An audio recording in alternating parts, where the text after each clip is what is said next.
Hello and welcome to episode 58 of Triumph Beyond Trauma. I'm your host, Rosie Skene, and it is my absolute privilege to be here with you today.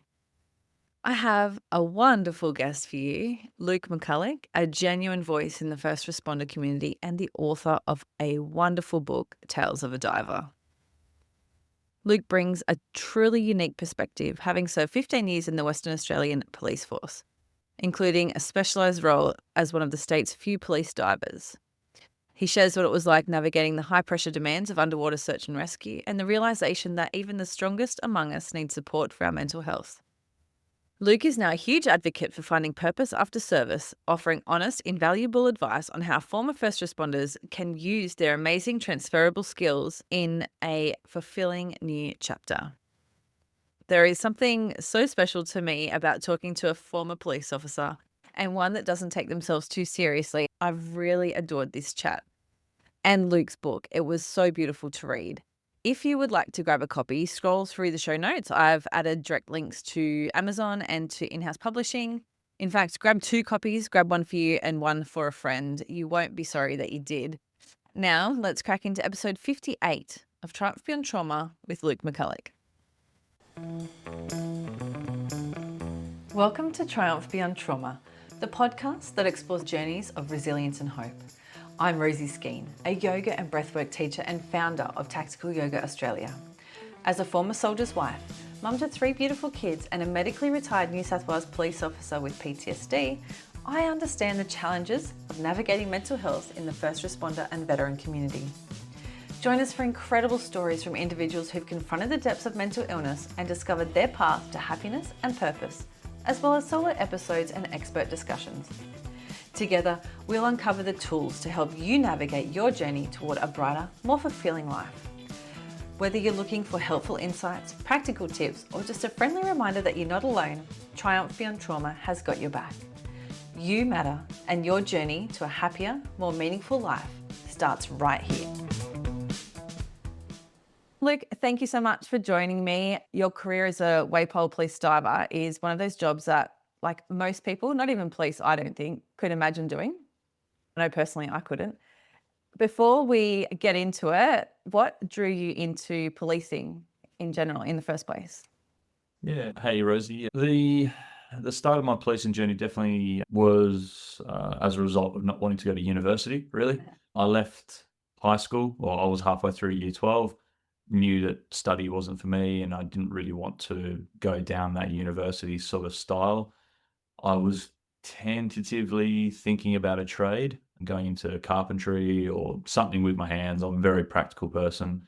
But then midway through year 12, I sort of went, do I want to be outdoors all the time? Do I want to be breaking my back? No. And funnily enough, my dad was actually a cop and still is a cop. My mum was a police officer when I was born, but soon left afterwards. It wasn't a favourable sort of thing back then to be a police officer, female, and have a young family, unfortunately. So she wasn't really supported too well in that regard. So she ended up leaving as well. Did they want me to be a cop? Absolutely not. So when I came up with the idea of like, oh, I'll go join the police cadets straight after high school, they were like, oh no, what are you doing? And why do you want to do that? And like naturally looking back now, I see their reservations and I understand why. I was also a very, very quiet, sort of softly spoken kid. I'm a bit of a giant in terms of like 6'6" and quite a large person, but I was always known as just being a big friendly giant as a kid. So I think they were a bit concerned about what that would do to me.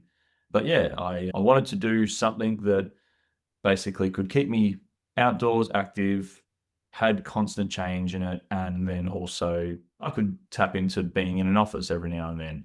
And that just seemed to be the answer for me. I always liked helping people. I think I was drawn to that naturally, that service style for the community and whatnot. And yeah, then I ended up being a police cadet. So I went through the police cadet system at 17 years of age. At that point, 19 was the year that you could, or that age that you could become a sworn police officer. So I had a 2-year period in front of me as the cadets, and that was to work out if you liked it, where you wanted to go, what you wanted to do, sort of a trial before you buy thing. But the year I joined, they lowered the age from 17 to 16 for cadets, and then 19 to 18 for sworn. So I only ended up having to do 9 months as a cadet. They were a tough 9 months. I keep What saying what do you do as a cadet? Like, what are you allowed to do? glorified admin, Okay. essentially, with the ability to do what most people would consider to be a ride along Mhm. every now and then. So you go in, you do front counter duties, crash reports, take reports off members of the community, answer the phones sometimes, compile paperwork for police officers, run them down to court. But then, if you got all that done and it was in your best interest to get it done as quickly as possible, and the guys on the road were able to and happy to, they took you out. So you sat in the back of the car, you got a torch and a radio, and that was literally it. So you were just this little dweeby kid sitting in the back. If the job was too intense, lock the door, stay in. The police would go out and deal with it. If you could, you sort of came in and just sat in the background and watched and listened. So that's what I really enjoyed, to go out and actually see what the police were doing, realize, holy crap, this is the kind of stuff that I'm going to be getting into if I go ahead with it. I got some awesome placements during that. I went to a police station called Mirrabooka and Stirling Police Station. That was very much like your typical general duties in and around Perth. But I wasn't going out a great deal. When I told the cadet unit that, they then said, okay, cool. Well, we've actually got a spot in gang crime unit, and being a bigger lad, you might suit there quite well. So I went there and I had a ball. It was amazing. In terms of, I think the guys were a lot more confident to take me out than previous cadets because I could have that physical presence. Yeah. I wasn't an aggressive person, as I said before, but I think I just had that physical presence to walk around. And quite frankly, I think I looked like a police officer at that stage. I had similar uniform, but the crooks and the baddies probably had to really pay attention to go, oh, that's not an actual police officer. So yeah, so I did that. I went straight through the police force at 18, and I was like 18 and 2 months old. Looking back now, way too young. Baby. Yeah. Yeah, big time. Yeah, and again, my size was the only thing that I think saved me. I definitely went through with some other cadets at the time who were all the same age as me or a little bit older, but I think they copped it a fair bit in cadets and out on the road just because of their sheer size and how they sort of had the demeanor, the physical demeanor. And I remember speaking to a few of them afterwards, and they were saying that when they were going to domestics and they were telling two 30, 40-year-old people that they can't fight and they can't have an argument, and they're looking at this kid going, have you ever had a relationship at all? Yeah. Which I completely respect now that I think back at it. So yeah, that was my sort of entry into the police force. Yeah. That's so nice. And so 18, that's so young. Like, you must have Yeah. been one of the youngest, I guess, officers in the state at that time. On the time that I got Yeah. sworn in, yeah, I was the youngest police officer ever within the Waypole system because it was the first year in the first couple of schools that they'd introduced those 18-year-olds. Yeah. So, Yeah.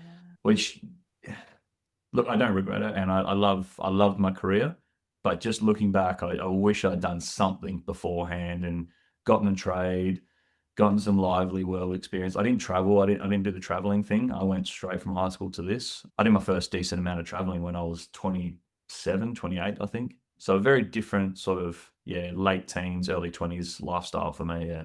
Mm. So after you started as a sworn police officer, where did you go from there? Did you stay in Perth or did you go regional? Yep, stay Perth initially. I wasn't regional didn't really sort of appease to me too early on in my policing career. I'd done a little bit of regional with my dad. We went up to Geraldton Police Station for 4 years during my primary school life, and I didn't mind that. It's just I'm a very big family person. I didn't want to leave my family. I liked all my friends, so I really wasn't interested in that. So I initially bounced around Perth. I went to Wembley Police Station for predominantly most of it, ducked into Subiaco for a little bit, and then Scarborough before I met my partner at the time. She was a police officer as well, and she wanted to go regional. So at that point, it made sense to me. So we both chucked in for a place called South Headland. She actually got the role for it. I then tagged along as a plus one, and we went up there for the better part of 3.5, 4 years, which was amazing. I wish I had done that sooner. Looking back, that was really eye-opening to go into that regional area, the Indigenous population to start with, and policing with them, understanding that culture and that difference between that white and black law, and helping those communities out, going out to even further regional sections and areas like Marble Bar and stuff, and just having that real rewarding community engagement. The the footy up there, I loved. I'm an avid footy player, and yeah, that's where it sort of took me for the first 7 years of my career. Mm. So what was the decision to become a diver? How did that come about for you? So I, as probably most general duties police officers will say, I wasn't ever the best general duties police officer. I was good at it. I didn't mind it. It's a lot of problem solving. It's a lot of dealing with conflict there and then on the spot, being able to make those quick, rash decisions. But also the annoying part for me about it was knowing a little bit about everything. Yeah. And that always seems to have bothered me. I wanted to be, I like perfecting my craft. I like being really good at something. If you're not going to be really good at it, what's the point in doing it? So when I was in South Headland for a while, I started having the thought process of, right, I've done 7 years. And back then there was this sort of, I don't know, it wasn't anything official, but you was sort of known that you did 5 years as a general duties police officer. And then you started sort of branching out and looking at different avenues when we got our first stripe, essentially. So I respectfully waited for that. I did my time. I was never going to be a detective. That still reminded me of just like university and study Yeah. and too much paperwork. I wasn't that mindset. My dad's in forensics. Everyone thought and said, "Oh, you're going to go forensics?" Well, Dad, absolutely not. I couldn't think of anything worse. He does fingerprints. I couldn't look at squiggles all day. Yeah. I briefly looked at the TRG side of things, tactical. Again, I was quite practical, quite fit. I was way too young and trained stupidly for that while I was in South Headland. Just didn't prep for it properly. Gave it a crack, but didn't go anywhere. And then this expression of interest came out on the emails for the dive squad. Now I had never dived. I was good and comfortable in the water. I've never had an issue with that, but I think, in my opinion, most Australians are or should be good in the water and comfortable. So I thought, oh, why not? I'll give that one a crack and we'll see what sort of happens there. My partner at the time that was in South Headland, she'd applied for detectives. So there was only a matter of time before she would get a gig going down and I'd go with her again, or I would get something and then she'd come down, vice versa. So I put in for the divers. I didn't realize it at the time, but you had to have dived before, funnily enough. Can't believe Wild. yeah, shock horror that one. And so when I got the email back saying like, "Hey, there's a prerequisite of at least a paddy diver," I was like, "Oh shit, I haven't even dived before." So being in South Headland, it's not the best place for diving. I don't know if you know the No, not really. northwest of WA, country, red dirt town, not a lot of Not much tropical water. diving and stuff to be done. So I had to Google and find out where the closest spot I could go and do my paddy ticket before the course started. And just my luck, it was the weekend before the selection course, and it was down in a place called Exmouth, which is it was 7-8 hours drive down south, going back towards Perth. So I signed up for that.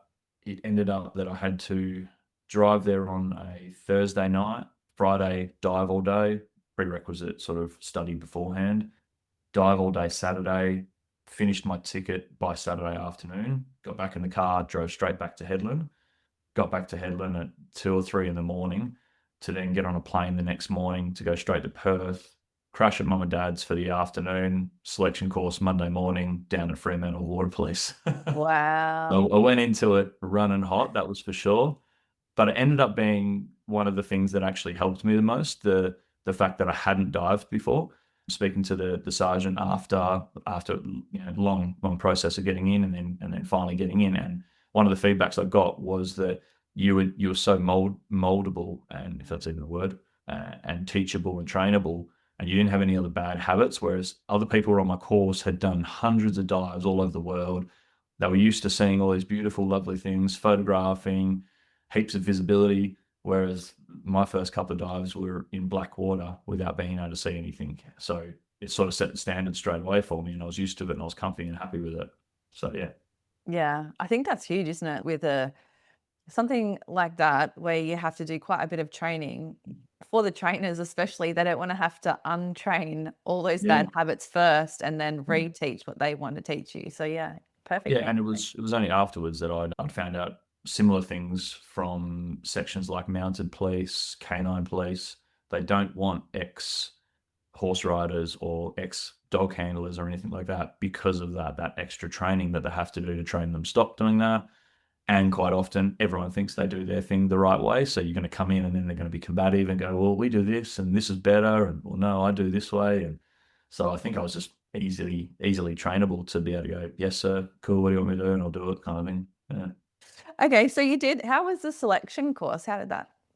That was, I say now, it was awesome. It was bloody horrible at the Yeah. time. one of the best courses I've ever done, however, looking back at it. So you slightly different from metro to regional police officers. If you're metro, you go in, you do a 1 day selection course or your minimum requirements. So a beep test, a 1K swim, breath hold underwater, a couple of chin ups, all these minimum requirements to say, yep, cool, you could come onto the course, and then from there we'll really test you. So I had to do those things up in South Headland with one of my training officers there, just witnessing it all. And that essentially got me the plane ticket to then come down to the 1 week selection course. So you do a 1 dayer, then a 1 weeker. The 1 weeker was live in back then. It's not anymore, unfortunately. It's a real shame that we lost that. I still say we, I'm not even in the police anymore. But that 1 weeker was where we were able to, I say we because I then subsequently afterwards started running these courses. It was where we were able to really test and find out whether someone really wanted to be there, basically. It actually involved no diving at that stage. We significantly would just get physically treated with PT. So you just get beasted in the morning, have a little bit of a sort of a break where you would try and absorb some sort of information. It would usually be about physiology of diving, some sort of knowledge. Then you get beasted again, then you get tested on the knowledge up till stupid hours in the morning in the water, just finning constantly. I remember finning was horrible, just laying on your back with a pair of fins on and just kicking for hours on end. Sometimes by yourself, sometimes linked up with your team. And it was a bit of a hard one in that respect because you had to show that you were keen and you were the best one to be selected, but you also had to show teamwork because that is one of the core principles. So it was a really hard dynamic to try and get. Late night wake ups where we were told, "Oh, have an early night, boys, and we'll wake you up in the morning and we'll get into it." And then at 2 in the morning, ringing the bell, like, right, we're going to go search a swamp, and it's not diving; it's just on your hands and knees searching around in this swamp with sludge and some unknown smells that you don't ever want to think of. So yeah, that was the first week. From there, if you didn't leave voluntarily, you were given a ranking system, and then you were invited back to a 3 week course. So the 3 week course then was more about the diving aspect, the search patterns that we would complete, a little bit more study on the physiology, and then moving into what we would call a commercial qualification for diving. Eventually, you would be sent over east to do that because WA didn't have anyone that did it at the time. Still some pretty intense testing in terms of hypothermia and your capability of being able to think under pressure of hypothermia and whilst diving as well. Because are you a diver at all? No, not at all. No. Underwater, for some reason, you just turn dumb. I've done it you've obviously, it's not a person, or it's not a human's natural habitat. So I think you're so preoccupied by breathing and keeping yourself alive that just simple tasks become so big in your head, and you just forget simple little things, and fine motor skills go out the window. So it's about testing that and seeing what they can do under cognitive load. The hypothermia part was the horrible part. They just get you as cold as they bloody can. There was one horrible part I mentioned in my book, the cutting component. Yeah. Wow. Yeah. Not my favorite part, but definitely something that I definitely learned something about myself within that. And yeah, then you finish that 3 weeker, you go back to your respective station, and again, you get a ranking system. So the worst part is you do all of this and it's not even a guaranteed to get in. So you then just go back to work and you can then apply for a role. So you're eligible to apply after you've done that. Yeah, right. So I was really lucky. I knew one was coming up. I'd had the sort of heads up from the unit to say, hey, you ranked really high in the course. I later found out I ranked first in that. So put in for the next gig. My partner at the time got a detective role. We came back to Perth, but as we were moving, the role came up for divers. I put in for it, and I got it within 2 or 3 weeks of moving back to Perth. So it was awesome. So just a perfect lineup of scenarios. And there's only 8 roles there for the whole state of WA. So it was just, I look back now and I was really, really lucky in that timing. Yeah. I think that's incredible too. Like only 8 people in that role for that massive state with all of that coastline. It's unbelievable. And we need 4 people minimum for each job. Yeah. If it's somewhat complicated or any sort of extra hazardous, like we would take 5 or 6 even. So that's accounting for, someone on sick leave, someone on mat leave, someone on annual leave. Yeah, it was a job where sometimes we were under the pump and we had really limited resources and numbers, but it also was a job whereby we didn't have that much constantly. You look at different states like New South Wales, they've got a unit of, I think it's about 20, 25, possibly even more now, but they're doing jobs daily, just constant work. Whereas we might have a spate of 10 days, like the book, where there's 4 to 5 jobs back to back. We could have gone sometimes 2 to 3 months where there wasn't a job as well. So it was kind of hard. And that's why we were a dual role position where we were water police, both drivers, and then the role of a diver as well, should it come up. Yeah. Yeah. Something that I'm really interested in is like mental wellness of police. And I don't think there's enough that's done in preparing police mentally for jobs within diving. Like you're obviously, I guess a lot of your job is either like looking for evidence or missing persons. Is there any part of the programming that focuses on your mental well-being and how you deal with that sort of side of things? Because I can imagine like it's, you know what you're looking for, right? Like, Yeah. yeah. Short answer, no. Yeah. Unfortunately, I was only talking about this to a student of mine yesterday, where we were talking about psychological hazards within the oil and gas industry, which is where I train now. And I was talking about what do employees provide you with, and it was very much something that I learned about when I left the police and I got into the private industry, which one of the students nominated and said, "Oh, they provide you with an EAP, Employees Assistance Program." And she goes, "But you'd know all about that being in the police force." And I was like, funny you say that. I never knew what the acronym EAP was for 15 years in the police. I learned about it outside the police, Yeah. which is pretty sad. They are getting better at it. I'll give them that. They're still well behind the 8 ball. Within the dive unit, we like you definitely get prepped up and told that that's going to occur.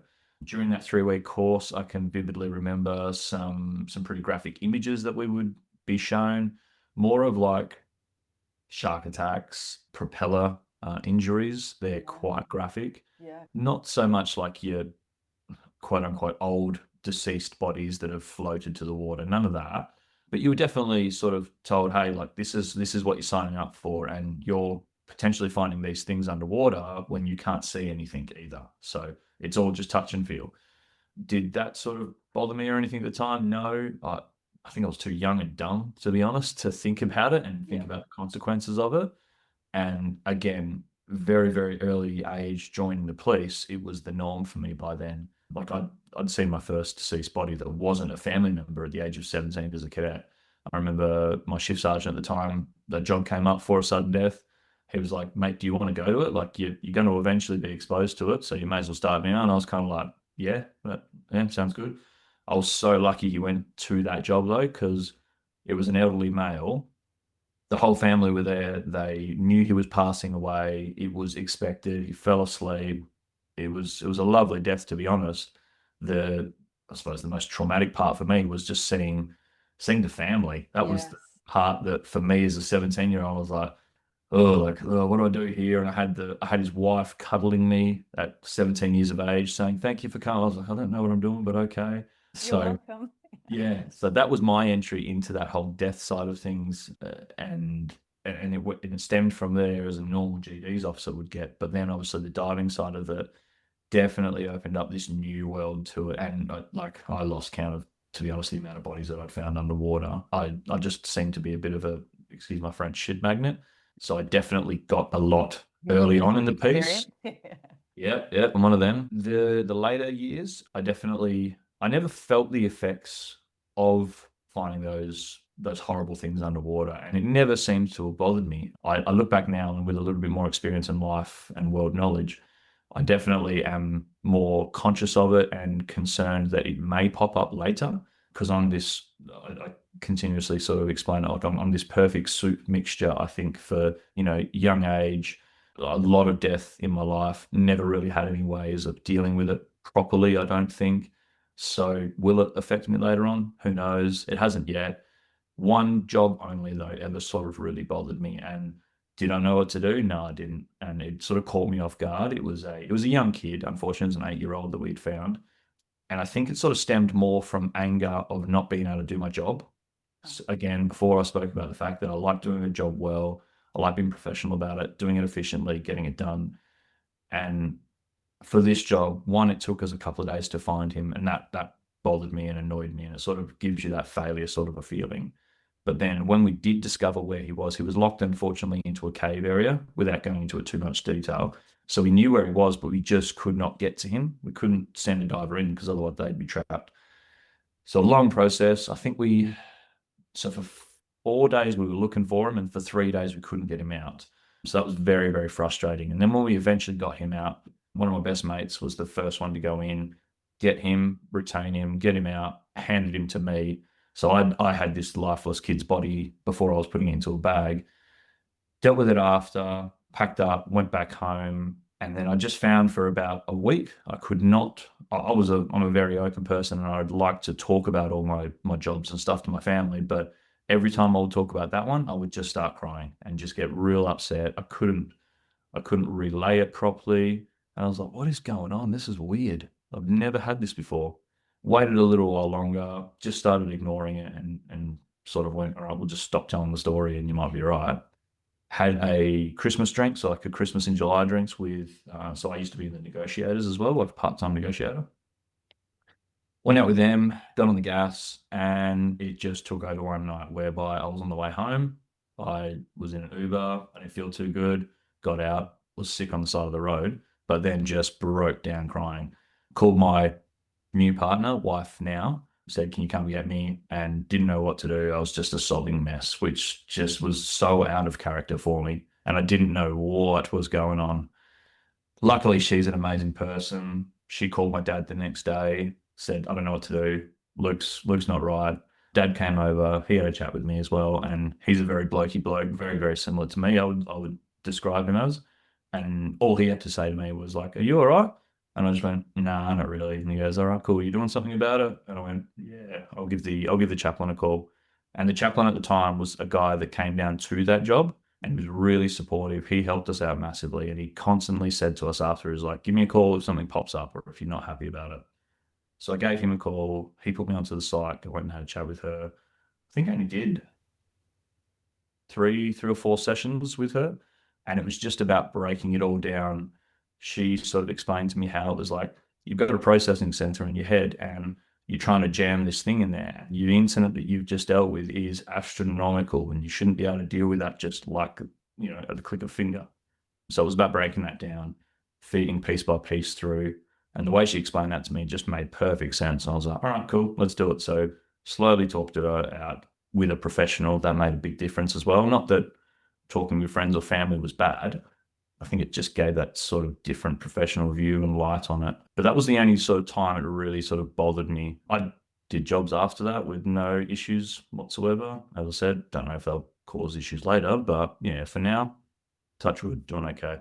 Yeah, that's good. And I think the fact that you're aware of it as well, like you know that it could become something possibly, maybe, who knows, in the future. Yeah. I think that's such a huge part of it, because those of us like myself who didn't know that it could culminate into something later, that's when it gets you really, I think. Yeah, big time. And Yeah. you're not able to keep tabs on it. Yeah. and and the network around you. Like, I'm really lucky. My wife Maddie, she saw all the signs. I suppose they were pretty obvious signs. Now that I look back about it, getting upset about talking about a job, to me that was out of the ordinary. I suppose I'd put it off as like this. Oh yeah, it's a kid. It's understandable. Of course you're going to get upset. And looking back now, yes, of course you're going to get upset. No one wants to see a deceased child, but I'd had them beforehand, and it didn't have the same effect.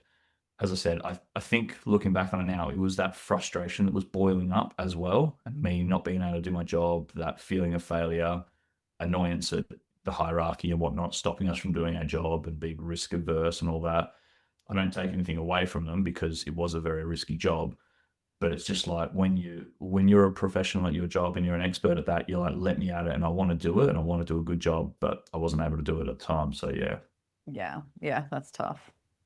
In your book, I don't want to talk too much about the book because the contents of it, because I want people to read it, because it's like I said to you earlier, like it's such a different perspective on Yeah. policing, especially like, one, because you're a diver, but just the way it was written is amazing. And I want to talk more about it later. But Definitely. Yeah. one of the things I did pick up in the book and in one of the podcasts that I listened to that you're on is that you really were able to separate, say, when you were looking for a person, you were able to separate the humanity from that person Yeah. to be able to do your job. Yep. Um, Yep.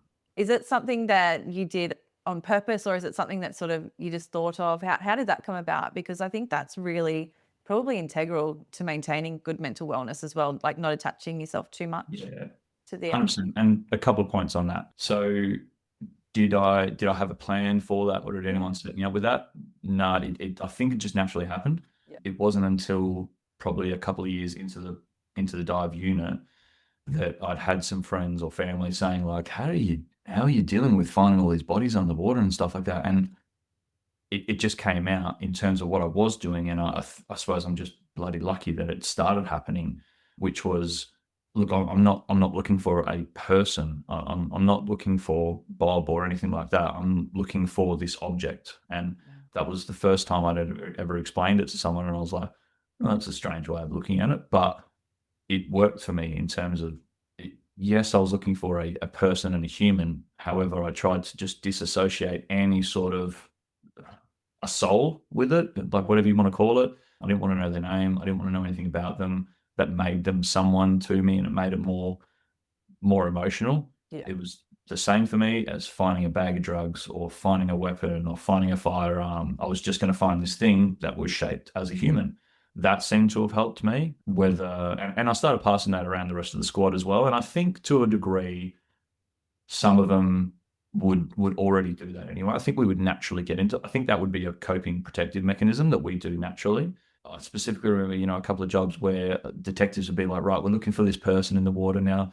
They're going to be 6 foot in height, blonde hair, wearing a red jacket and blue trainers. And I'm like, I don't need to know any of that, mate. Like, do you think I'm going to leave the person that's in a green jacket? Like, Oh, wrong one.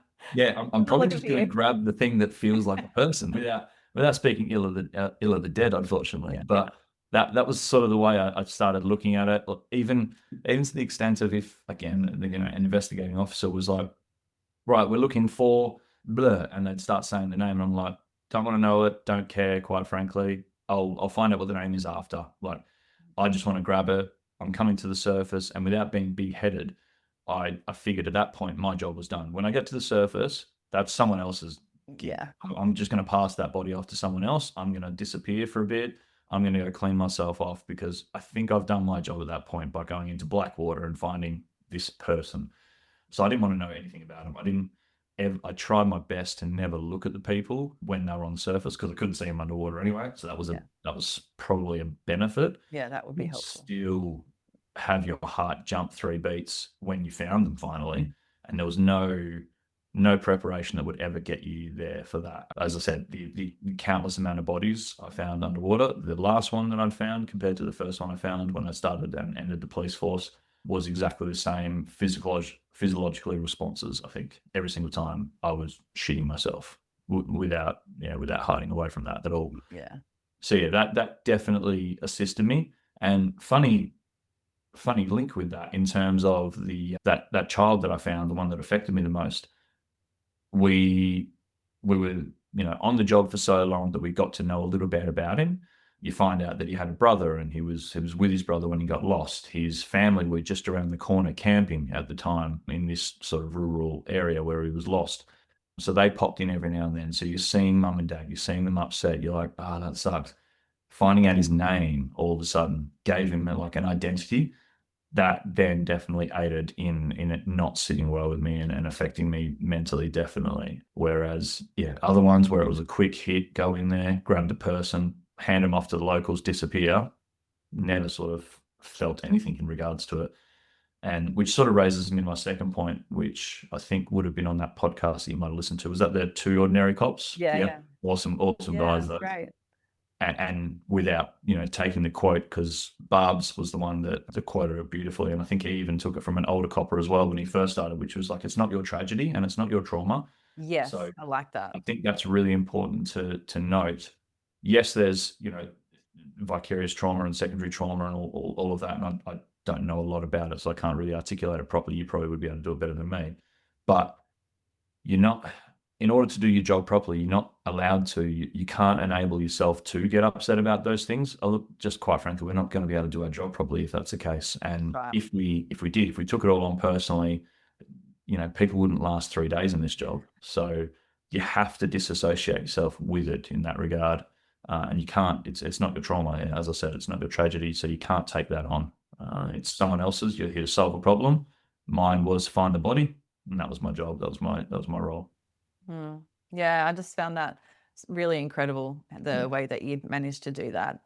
Yeah, it was a good one. You mentioned how dark it is, and that's not something that I ever considered. I just, when you think Yeah. about diving, it's like tropical islands and crystal clear waters and all that sort of stuff. I'm like, oh, that'd be a nice job. Yeah. But yeah, reading your book and learning about how you actually can't see anything, Yeah. and you go by way of feel. Yeah. How does that you learn how to do that? Like I can imagine, I know reading your book and knowing already that like once you take away one sense, so like your sight, then other senses are heightened. That Yeah. must be an incredible feeling though. Yeah. And it's a really strange one in terms of like the way I sort of try and describe it is I would imagine, and what I've sort of read or heard, or mainly seen on movies as well, is those people who unfortunately lose sight and their hearing pops up really, really well because they've lost one sense. They've got more, whatever you want to call it, energy, ability directed to those other senses. So when I started diving in the police dive squad and I was working out that I was finding these amazing things with just random parts of my body coming across it, like in one training section, I'd come across a golf ball on my shin, Yeah. just how my body just like froze in that instant to, retract back, find that golf ball with my hand then, but to go like, how did that happen? And sort of breaking it all down and being a little bit of, a bit self-aware to go, well, I can't hear anything apart from my own breathing. I can't see anything. So quite frankly, if I could only ever see, 5 or 10%, I would actually end up shutting my eyes. I found it worked better for me because if I could see a little bit, I'd squint and I'd hone in on that sight, and you'd overly concentrate on things that you could see, and you'd miss all this other stuff because your sense of touch turned off. Yeah. So I found it was much easier to actually just shut my eyes, listen to my breathing only, and then everything on my body just radiated. That's the best way I can sort of describe it. And unlocking that and understanding it then increased my ability to search even better. Obviously, it comes down to one, you've got to be comfortable with that straight off the bat. And I don't think that's trainable, unfortunately. Some people have claustrophobia, some people don't. Some people like the dark, some people don't. As I said, I was comfortable in the water. I knew my kit. I was proficient at my equipment, so I understood what it did. I understood how it helped me. So that gave me all the confidence in the world that where I was safe, and I could just concentrate on searching. Obviously, practice definitely. There's a lot of that within those 3 weeks of diving. We would do a lot of diving once you got to the squad as well to practice that blackout viz. But yeah, it is a phenomenal sort of a darkness where you pinch yourself every now and then. I'd even get to the end of my career and I'd still be in those black swampy sort of an area, and I'd have my full face mask on, and obviously your listeners can't see what I'm doing, but you'd go and touch the front of your mask and you could not even see your glove touching your mask. It is Wow. just this unparalleled version of blackness, which Yeah. is quite peaceful, but it's also petrifying as well sometimes. Yeah. And then to find, say, a body or something like that in that darkness too, I can imagine like your fight flight response would be like Yeah. peaking. Yeah, yeah, and your hands become your eyes essentially. Well, your whole body does, but your hands predominantly. That's what you're aiming for. But I mean, look, I've headbutted someone underwater before. That freaked me out. I would hate to have seen. Well, no, I would love to have seen the surface and the amount of bubbles that would have just come up because I would have just panicked and freaked out. And again, it didn't matter how many I found. Every single time I'd found someone, there was a moment of composure where it was 10 or 15 seconds. I'd tell topside, we'd give them a signal to go like, hey, yeah, I found my object. I've achieved what I need to do. But just bring your breathing down, like, all right, cool. We've been here before. We know what's going on now. We've got them.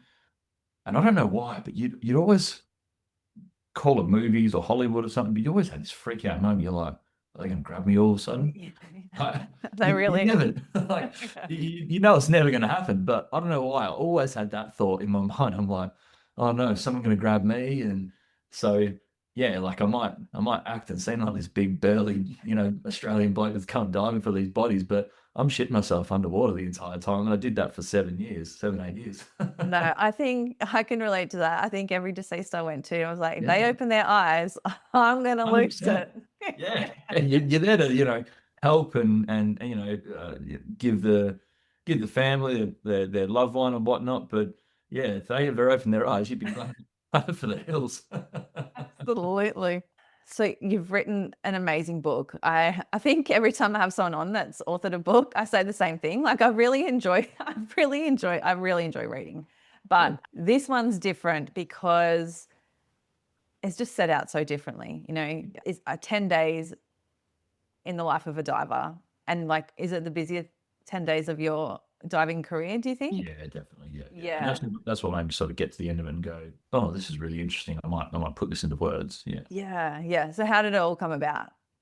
So the 10-day operation occurred. We were definitely only set up for a 2-day job initially. I got a call to go to Geraldton for something on New Year's Day, I think it was. Pack a bag, which was a completely normal thing. Quite frankly, I was lucky that I'd gotten the call New Year's Day Eve, like the evening, to say, hey, tomorrow, like there's a job, we're going to be going to Geraldton. So sleep up, rest up, and when you get in the morning, we'll get in the truck and we'll head to Geraldton.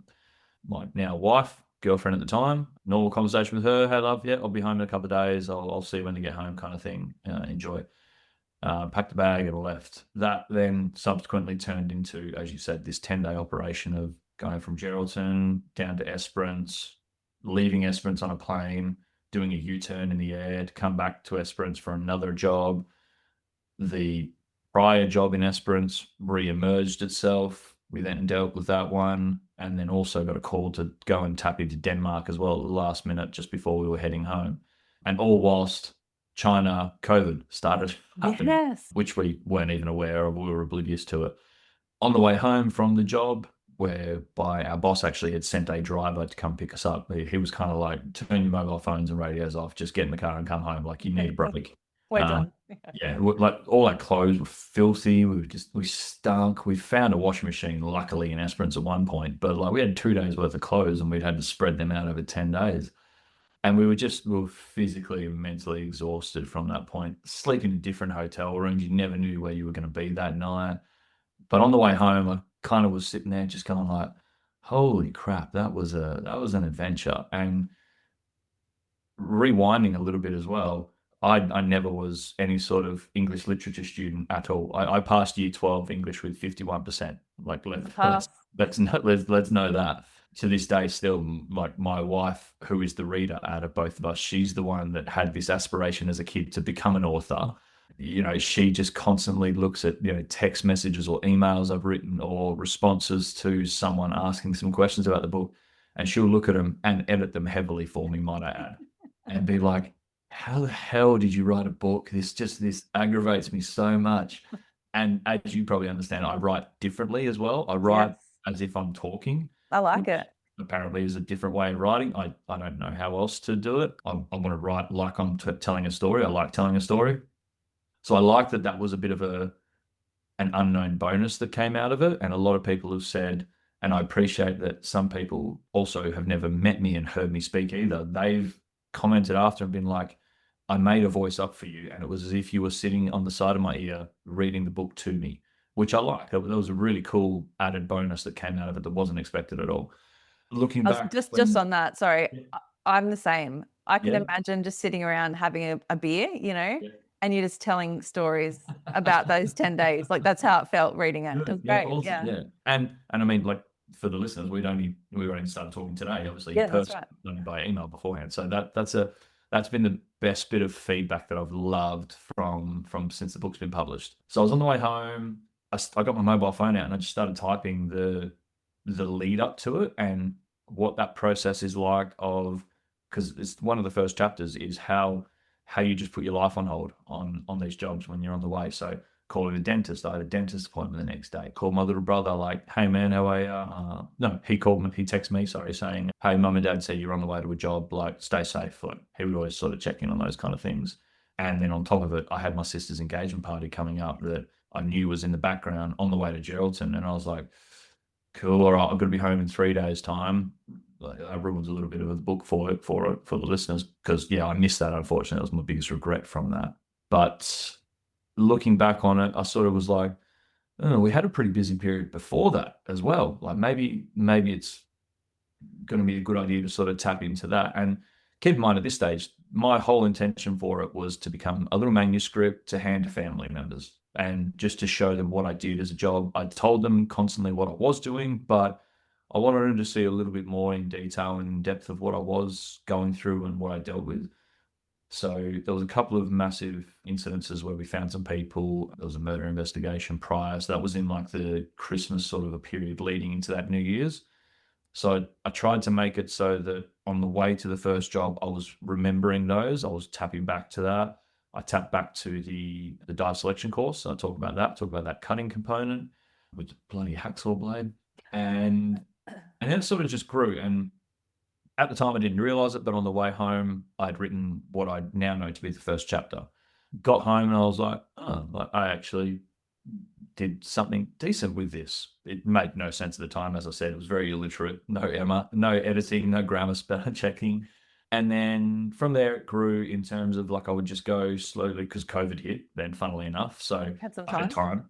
time. And me and my wife love camping. So every time I went camping, I just took my laptop. She loves reading. She's introvert. I'm extrovert. So if I can leave her to read, she's happy. And I was like, oh, I've got to do something. Just start typing on the laptop. Filled out, finished this manuscript. And I told this, I finished the story as such, but I sort of, I don't know, like at that point, it just stayed in the laptop and it was just a Word document. I got Maddie to read over her. She was like, oh, wow, like that's a much more in-depth version of it than I know of. So thank you for that. Still didn't know where I was going with it and just sort of left it for a little while. A couple of months had passed. I was probably in the stage where I was starting to think about transitioning out of the police force and came back to it on another camping trip, realized it wasn't finished in my eyes. And I wanted to sort of do this last paragraph epilogue type thing where I really wanted to identify, the mental health side of it, that it's okay to not be okay. Because I wanted it to be, I wanted it to come with a message as well to the readers and particularly first responders as well. So that's where that epilogue came from. I had done the 8-year-old job at that stage. So I definitely had my touch with mental health. So I felt I was able to actually comment on it now and have some lived experience with it and share that and share that message of that, it is okay if you're not all right. And quite frankly, the things that I've done, there should be some times where I'm not okay. So I was trying to get that out there. Finished it off, was still in the police, didn't want to publish it at the time because I was just petrified of the red tape and the crap that I'd have to deal with. So didn't worry about it. Subsequently left the police. I went on a year's leave without pay, which WAPOL now give to staff, which is a really good opportunity for you just to go and test the water and see if leaving is for you. It subsequently ended up being for me. So halfway through that time period, my wife had taught herself how to bound books. So she's, as I said, a big reader. She loved alternate versions of Harry Potter that were online, but because they were alternate versions, you could never get them printed and published. So she would print the manuscripts out and make her own books because she likes a hard copy book. So it was a really cool, really like hobby that she started doing.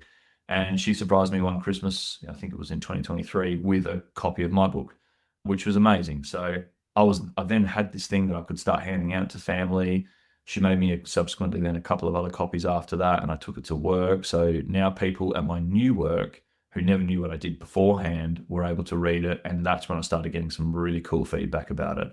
And essentially people going like, why don't you do anything with this? Like this is a really good idea. I waited until I was officially resigned from the police force and I was like, all right, cool, I'll give it a crack. Sent out manuscripts to a couple of different publishers. Long story short, found in-house publishing. They were awesome to work with in terms of just nice, simple, clear instructions of what the process was. And as a copper, I was about to say the same thing. We really like that. we like it nice and simple. We're not brainiacs. I'm also very distrusting, I think, because of the police force. Yeah, And naturally. other publishers that presented to me their scope of works, I just didn't trust it. It didn't sit well with me. It was like, oh, this percentage comes to you and this royalties here, we do that. But if you do this, we get this and X, Y, Z. And it didn't sit with me well. Whereas in-house was a self-publishing company. So you could then have the title of self-publisher. Essentially, they just printed it for you. Now, they obviously read it, looked at it, gave me some feedback to say, like, yeah, we're keen on it and it looks good. However, you run all the costs, but you make all the profit as well, Yeah. which just to me seemed black and white, meant that I had all the risk. I didn't think it was going anywhere, to be honest, at that point. I was just like, I'll get 100 copies made, I'll hand them out to friends and family, and I'll have a few copies at home. And that was it. Got their help with front cover designs. They put it on Amazon and Kindle for you as well. And fast forward to the publishing date, we had gotten our first, sort of draft copy of it. And at that point, I had the decision to make of order 100, order 250, or order 500. Those were the three quantities that you could get. I was only ever going to go to 100. And then this is just to show how amazing Maddie is. So we're on our honeymoon. So we'd been married, went to our honeymoon down south. We had our draft copy, and she was like, "Do you want to go live with it online?" And I was like, "Well, yeah, okay, cool, definitely." So we did that just as a pre-order to see what sort of input we'd get from our network around us. Put it online. Maddie made a website for it. That was amazing. Well, got like one of those Square Reader websites. We put it live just on our social media, and within 24 hours, we had 104 sales, and we hadn't even had a copy yet. And I was like, Yeah. oh crap. So I have to go to 250. So I went to 250, sold the 250 within a week. I hadn't actually gotten that copy of 250 yet sent to me. So I ordered another 250, made some connections along the way with people who knew librarians. They helped and assisted me on getting into some author talks. So now I've had 3 author talks now, and I've got 2 more before the end of the year. And then podcasts have started coming out, and it's just been rolling slowly along the way. Amazon's been now selling in America and Canada, so it's gone international. Not a great number yet, but it's cool to see that is going out to other parts of the world. I think we're up to 500 copies now, and it got published in April. And in a couple of weeks, I start recording the audiobook for it, which I'm really excited for, because I've got a lot of police mates that are the same as me. They're not readers. They're like, mate, if you get an audiobook, I want to listen to it. So I've made that like a priority for me, just to invest into that. It's not going to be a great return, but it's never been about making heaps of money for it. Yeah. So that was sort of the flow on story that just tumbleweeded into it. Yeah. Yeah, it's awesome. I really loved, like I said, I really loved reading it. I just love the different perspective. And when we were talking before, like about it feels like you're just having a drink with a mate and they're telling you stories. Like an Yeah. audiobook just seems like a natural next step for it. So Yeah. people can listen to it. Yeah. Yeah, the problem is I'm going to have to read it on the audiobook. It's going to be the weird part for me, but yeah. It's like what the psychologist said, you just have to do it in little stages. And Yeah, exactly. I know you said at the end there you put in, it's okay to not be okay, and always reach out for help, and you're an advocate for that, knowing how much it helped you. Is there anything else from the book that you want readers to take away from it? Yes, yeah. So there's definitely that mental health side of things, and just being a little bit more aware of it, setting yourself up with a network around you to sometimes help you out and make you realize it as well. Because I feel like I'm a very self-aware person. I'm very much aware of my surroundings and other thoughts and feelings of other people's as well. But sometimes you can be blinded to that, definitely. The other thing is definitely midway through the book, I talk about my sister's engagement that I missed, and that to me was a big realization in life and within my career, the police force, that maybe there was some times that I was definitely lying to myself in saying that I'm the only one that can do this, and if I don't go, the job's never going to get done, and putting family second and putting me second and my friends as well. I definitely would really love for people to read that, hopefully feel and understand the pain and the regret that I went through for that, to go just every now and then when it's jobs on and you've got something else more important, don't lie to yourself and say I'm the only one that can do this, because there's always someone else. You're just a number at the end of the day. You probably do a very good job yourself, and you probably think that you do the best job. But at the end of the day, there's no point in, cooking your own family and your life for them. Like my sister doesn't even talk about that. It wasn't even on her radar. It obviously affected me a lot more than her. Um, Absolutely. Yeah. but yeah, it's one of those things that was a big realization for me. And then subsequently after that, I started realizing, that there was weekends that I would go away on jobs, and Sunday is very, important for my family. We all catch up for a Sunday night dinner, mum, dad, brother, sister, all our family. And when my niece was born, I definitely started realizing that I was missing out on just keystone events, like crawling for the first time, walking for the first time. And I was like, this sucks. This is shit. Like, I'm not getting paid enough for this. And that was a big realization for me to go like, nah, life's a bit more important. That's why one of the reasons anyway, many other reasons why I stepped away from the police. That was one of them, to go like, nah, I want to put a bit more time and effort into family now. And I only got a certain amount of time, so make the most of it. Yeah, that's probably another key point from it that I really wanted to reiterate. Yeah. And to give any other role in the police force a crack. Yeah. I got the advice pretty early on in my career that by a boss, and he said, the policing's great, but like every 5 years you should either move location or sort of change job roles, because you don't want to get stale and keep it Yeah. exciting and all that sort of stuff. And that's something that I sort of tried to do. Yeah. Um, but yeah, when I was reading about your sister's engagement party, like I felt that, because Yeah. I Yeah. think that's just stuff that we do, isn't it? Yeah, yeah, and looking back now, hindsight's a wonderful thing. Like, I kick myself because I left Geraldton without giving too much away for the readers. I left Geraldton. We were on the way to Esperance. At that point, I should have just put my hand up to my sergeant and said, "Hey, like, this Geraldton job, cool, no worries. We've done that. We're on the way home. We're going back to Perth. I'm staying in Perth for the next 2 nights. You can't do the job, so be it. We'll all go and do the job after."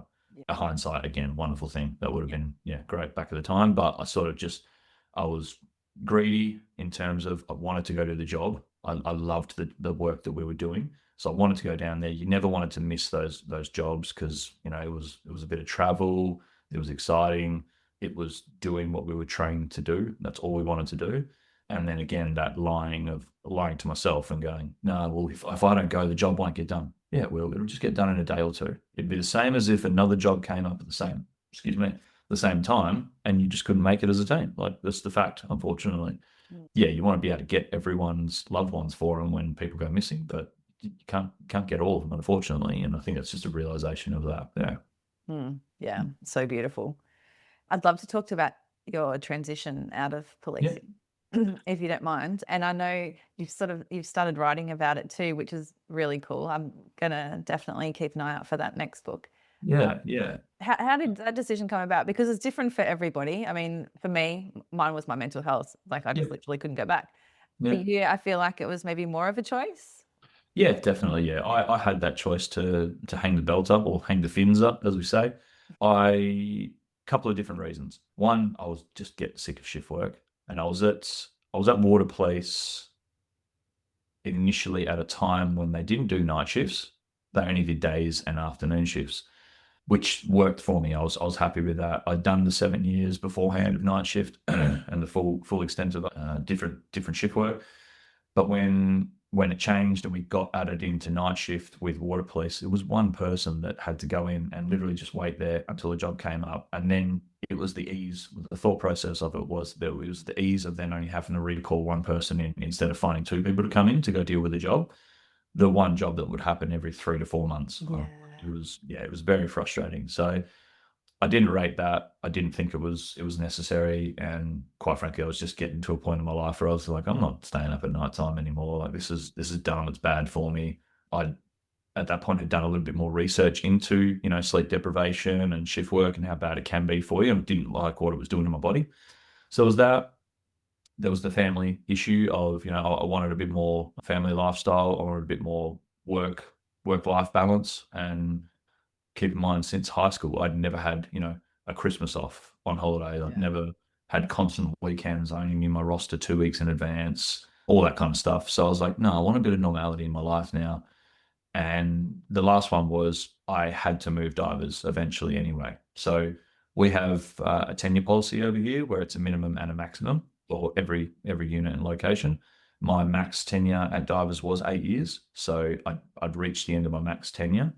I didn't want to leave. I was an expert in my field. I loved it. I enjoyed it. I was good at it, and not that the bosses wanted me gone. It's just that was the process. You had to start looking. So, and we'd entered a part of the police force's history whereby if you had done specialist roles, you had to go straight back to GDs.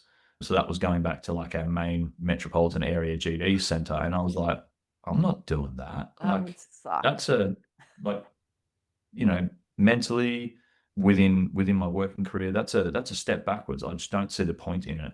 And that is one of the main reasons we're losing a lot of coppers over here, unfortunately, at the moment. You become an expert in your field, you spend all this time training it. And quite frankly, I wasn't good at my job for until, year 4, year 5 of an 8-year career. And Yeah. they get 3 to 4 years out of me and then you booted back.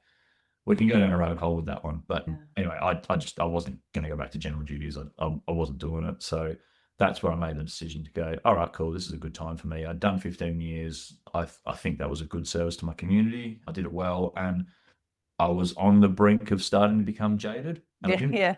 I was like, I've seen all these old crusty sergeants and senior connies before that are all jaded and they hate the job. And I don't want to feel like that. I want to leave knowing that I've had the wickedest career. I've done some awesome things, and I've left, quite frankly, unharmed and unmentally harmed as Yeah. well. But so I went to put my resignation in. We at the time, well, we're still bleeding coppers, unfortunately, but at the time it really started ramping up for one reason or another. So I put my resignation in, and the day I put my resignation into my boss, he said, "Hey, the commission has just sent an email out saying that instead of everyone resigning at the moment, do you want to take a year's leave without pay?" And they called it like I forgot the terminology for it. It was to go and investigate a new job or a new role and trial it. And I was like, yeah, it's not going to cost me anything, so I may as well have the insurance of this waiting for me when I get back. The only thing that I had to agree to was that the diving role wasn't going to be there for me when I got back, if I came back. So I had been looking around. I luckily found a person who I went through cadets with. She had left already, and she was working for a company that was working under the NDIS. And she said, "Hey, I've got a role that I think you'd be great for. It's managing houses of people with disabilities, and you're in charge of all of the carers for those people. So you're running those rosters, the house care, the cleaning, and that person's needs and requirements." And I thought, yeah, okay, cool. I'm still serving, still helping someone. I feel I'm good at management. I had some leadership skills at that stage from the police force. So I jumped on that. It was very, very, very heavy office based, which I don't think I was quite ready for just yet to go like stop. And a couple of other little things within that role that I won't go into too much. But I just realized it wasn't for me. I started panicking and going, oh no, does this mean I'm just going to end up back in the police force? I've only done 3 or 4 months out. Am I just going to bounce straight back to what my comfort level is? And I remember having a good conversation with a good mate of mine who, again, is a very, very self-aware kind of guy. And I was talking to him about these sort of mindset thoughts that I'd had. And he was going, just because, this hasn't worked out, it doesn't mean that it's the wrong decision or that you have to go back to what you were doing. It's just a pivot, like move to the next one. You've got 12 months, like you've only used 3 to 4 of them, like start searching around and use the next 8 months, well. And that really just gave me a little bit of clarity to go, yeah, you're right, good point. Went back to the, drawing board, resumes and all that. Like I'd never done a resume, keep in mind, Yeah. from the police force. I just applied for it from school. You just had to put an application in. It wasn't a resume. So I had some help from a organization called Fortum, Yeah. FORTEM. Brilliant, brilliant company. I can't even remember how I got onto them, whether it was Google, whether it was another colleague that put me onto them. But I reached out to them and just said, like, hey, I'm kind of lost at the moment. I have no idea what to do. You're looking on Seek and LinkedIn and all these jobs are coming up and they've got a big bunch of fancy words and you're like, oh, I can't do that, can't do that, can't do that. But it took me to finally sit down with like a careers counselor for them to sort of break them all down for me and be like, okay, what have you done in the policing? Yep, I've done X, Y, Z, da, da, da. All right, what jobs do you think, just based off the title, look interesting to you? And I go, all right, this one. And she go, okay, cool. So it says there, and it's have some sort of corporate title for a skill set. And she's like, So do you think you can do that? And I was like, no. And she goes, all right, well, actually, you've done X, Y, Z in the police force. So that corresponds to that perfectly. And that next point down, you've got examples for that as well. And then that, and then that. And all of a sudden, it was like, transcribing hieroglyphics for me. And I was Yeah. like, oh, wow. Like, yeah, I do have skill sets and people will probably like me. So that gave me that confidence and they helped me massively with the resume writing with what my skill sets were. So that gave me confidence to start throwing those resumes out. Resumes that I sent out, they never actually evaluated or amalgamated too much. It was actually ended up being a friend of a friend that works in the oil and gas industry that put me onto the current role I'm on now. So she knew that I was looking around, asked for my resume, had a look at it. She was like, mate, you 100% get this gig if you put in for it, because it was a diving role. So I was like, well, sounds good to me. So that's a company called ERGT. So I put an application in for them. They're a national-based country that are safety training specialists. So mining, oil and gas, medical now as well, global wind organization. And the oil and gas section had a Hewitt trainer advertised. Hewitt stands for Helicopter Underwater Escape Training. So essentially now I teach people how to escape helicopters if they were to crash into the water, which is what all our oil and gas workers need to go out offshore. So I applied for that. I got the job effectively straight away. There wasn't any issues with that whatsoever.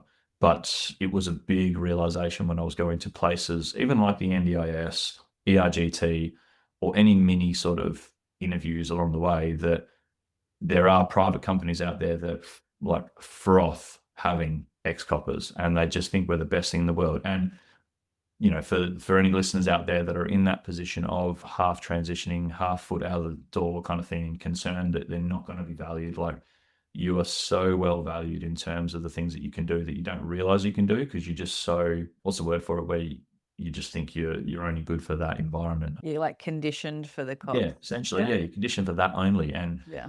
the police force and, defense, and I would assume, ambulance, doctors, nurses, and firers as well, they're so good at giving you these qualifications and courses and saying that is only for here and you can Yeah. only here. It doesn't mean anything anywhere else, but it's so transferable. Just by policing alone, like dealing with conflict straight away. I remember getting to my current role now, and there'd be some staff members stressing and panicking for the day because of something going wrong. And I'd constantly ask the question, and it's a bit sort of dark humorish, but I'm like, well, where's the dead body and is anyone pregnant? That's Kind of thing. Well, if we don't have that, like, we're pretty good at the moment. We're cool. We can solve this. So being able to have a cool head in that sort of situation, making split-second decisions, we're all great at that because we've just been conditioned constantly to do it, and we have to do it quickly to be able to find weaknesses in things to make it more efficient. I think we're excellent at that. And I think if you ever want to work out how to do a job simpler, ask a copper to work it out, and they'll tell you the best and easiest way to do it. Like, we're just good at it. And a heap of other things that the longer I'm out, the more I'm realizing. And yeah, I highly, highly advise anyone who's looking at getting out to really tap into a careers counselor to get some guidance on what they can and can't do, because it is scary to try and articulate it into that corporate speak and that corporate jargon. But we've got so many transferable skills that, yeah, so handy. Yeah, it is eye-opening, Yeah. actually. There's a couple of ex-coppers that have a charity called Beyond the Badge. Mhm. One of them, do you know? Have you heard of them? Yeah. Yeah. They, oh, wait, sorry. They are, he's just going to bark at a dog across the road. Hugo, come on. Here. They are incredible at exactly what you've just said, making you realize your skills are transferable, and that there's no water in the water cooler is not a tragedy. Yeah, it's not the worst thing in the world. We can Yeah. overcome this. Yeah, but it is so helpful having someone to sort of guide you through that process, and transferring, the corporate speak into plain English that we understand. Yeah. We go, oh yeah, actually, I could do that. That's Yeah. easy. Yeah. Yeah, Yeah. it's such a scary jump because it's Mm. unknown. And, as coppers, we're so used to just having control of everything, and everything is within our world, and we're playing by our rules, and we dictate those rules sometimes as well. So you're now going into this world where you're like, what the hell's it? Like, someone explained it to me the other day. It was like coming out of jail. Like, Yes. they literally were coming out of incarceration and going, this is what the real world is like. And EAP, like learning, stuff like that. It's like, wow, people care about this stuff. and they're going to look into it. And the different type of rank structure, like I've had to get away and pull away from like, oh, this is my supervisor, whereas the language that my company wants to use now is like, no, this is the leader for our team, and it's very less hierarchical, but you've still got the mindset for it. So discipline and respect come really well with it, but level playing field is very hard for us as well, because we're like, no, you're my boss, and Yeah, that's right. you need to give me orders, and I need to do what I do. Just tell me what to do. It's so different, and getting used to it is different as well, but it's refreshing as well. And in saying that, like pros and cons still, the grass is not always green on the other side. There are definitely some things that I'm like, nah, the police force did this much better. Why aren't we doing this? And I think it then just comes down to how good your company is at listening and going, cool, well, you've got some good experiences and you've got some good ideas. Let's bring that in. Let's make the best of both worlds. But yeah.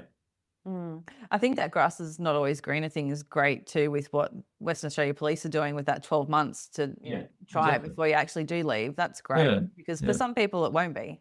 Yeah. And I've had several mates that have left, gone and found some awesome jobs, but it wasn't what they thought it was. The pay was different. The requirements on family life were different than they thought, and they've just gone straight back.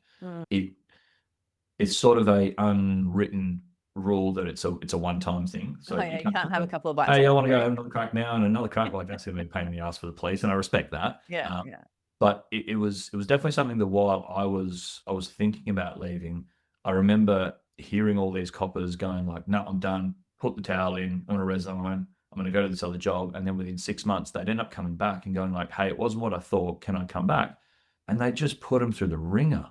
And it's like, hang on, you're bleeding coppers at the moment. You can't afford to do this. And it was spoken about amongst the masses, and hopefully, and maybe it obviously went up higher finally, which was like, why don't you just allow them to have this year off? It costs you nothing to do it, and if they don't like it, they just slot straight back in. You've got an extra copper again. Like it's a win-win both ways, and it's an insurance policy for us as well as we leave. So I think that was a very good move that they did, and I would like to think that it retained a lot of police officers for it, which was good. Yeah, awesome. Is there anything else that you want to talk about that we haven't talked about today? No, I mean, you briefly brought it up. Yeah, I am putting together a second book based on that transition idea. So that will very much be, I've sort of structured it out with chapter titles and what points I want to make in each chapter. It's now just about going on a camping trip, I suppose. And the first half being, those individual stories, some quite high profile sort of things that I was involved with within the police force, divers, Australia Day plane crash being one of them, that job with that young child, a car rolling off the side of one of our ports here with an elderly couple in it, a poor lady that got shoved into a suitcase after a murder. So those sort of style of stories, and hopefully they're just written the same way that I write already, so people will enjoy that. But then the second half about that transition story and what I experienced, and I'm trying to come up with some sort of a way to describe it, but the best I've got so far, and it's not going to be this, but it's kind of going to be articulated around those stages of grief, but it's going to be the stages of transition. Like how it's petrifying to start with, it gets really exciting, and oh cool, I'm feeling really, really valued right now. We as coppers, we get efficient at it, we work all the systems out, and now I'm definitely in that stage where I'm like, I want a bit more now, and I'm starting to get a little bored, and I'm getting itchy because we've come from an environment where like every day is different. That's right. I think I've had a rest period now, and now I want more. So I've just signed up for the Defence Force Reserves. So I think that is my way of like going, I want a little bit more, and I want to bite off more of the apple at the moment. So I'm trying to just articulate that at the moment, all those different stages and what to expect and what to feel. Not that my story will be the blueprint for all, but hopefully it'll also add some sort of value to family or friends that are someone related to someone who's a first responder or a defense person that are leaving, and just to identify and find out and go like, oh, that's why he's pretty, or she is pretty grumpy at the moment, or that's why they're feeling a bit lost and a bit sort of directionless and all that kind of stuff. So that's sort of where I'm aiming at that one. How long that'll take, God knows. Yeah, awesome. Well, for now, Tales of a Diver is out. Yep. Where you mentioned Amazon. Where else can people buy it? Yeah, so Tales of a Diver, you can get it on Amazon. Amazon, I'd love for people to go to instead because that puts it more on an international basis as well and it gives it a bigger footprint. However, I understand that because it's American, that fluctuates the cost at the moment. All So right. it keeps going up or down and it's quite expensive. So I don't blame people for not doing that. That's more so if there's international listeners out there, they definitely have to go onto Amazon. In-house publishing. So if you just Google Tales of a Diver in-house, they will have it there as well available and they send it all out on behalf of me. But people are more than welcome to get in contact with me. I've got my own books, obviously, so I can deliver them out. So get in contact with me on Instagram, LinkedIn, or Facebook. I'll pop all the links for all of that. Sorry? I'll put all of the links for everything in the show notes Yeah, too, cool, so cool, people cool. can find it. Yeah. Yeah, but yeah, that's the best way. And yeah, if anyone wants any sort of like talks as well, so like dive companies have jumped on board, being a diving sort of tailored book. Yeah, more than happy to do that, and happy to also speak to anyone who's struggling with that transition as well. I have had since I've started doing this, some people just reach out and go like, "Hey, this is where I'm sort of at. What sort of advice have you got?" And it might just be, "Hey, you need to speak to Fortum," but you know, it's the same to me as psychologists and careers counselors. They're good for that professional view of it, but I think if someone has lived and experienced it and they're a similar role to what you have or were before, I think that's just invaluable. So I would always have preferred to have spoken to another copper as opposed to, a psychologist or a careers counselor to get their opinion. And I'm going to probably value that a little bit more. So yeah, if anyone wants that, reach out whenever. That's so lovely of you to do that. I think people really like that validation too of what they're going through because you've done it too. It's so Yeah. it's so important. Thank you so much. Like I said, I loved the book. I think it's great. I think you're an incredible writer for someone that says they're not. I think you've done a really great job and Thank you. captured it amazingly. I think everyone should read it, especially if you're not a diver, because it made things so much clearer to me, which is Yeah. because it's just so much that I had never thought about before. Yeah. Yeah, it's great. And- My 12-year-old son's going to read it now that I've finished it. Oh, cool. Yeah, he's excited Awesome. for it. So thanks so much for coming on. I've loved the chat. It's been great. Appreciate it. Thank you for having me. I really appreciate that too. I hope you've enjoyed today's episode. If you have, make sure to hit subscribe so you never miss any new ones. We release fresh content every Tuesday. And while you're there, take a moment to leave us a review. I would genuinely appreciate your thoughts. Don't forget to connect with me on Instagram and Facebook at Tactical Yoga Australia and share this episode with your friends, family, and workmates to spread inspiration. Your support means the world. My name is Rosie Skene. Join me again next week for another empowering and positive episode of Triumph Beyond Trauma. Until then, be kind to your mind and trust in the magic of your consistent and positive efforts. Triumph beyond your trauma is closer than you think. Have the best week.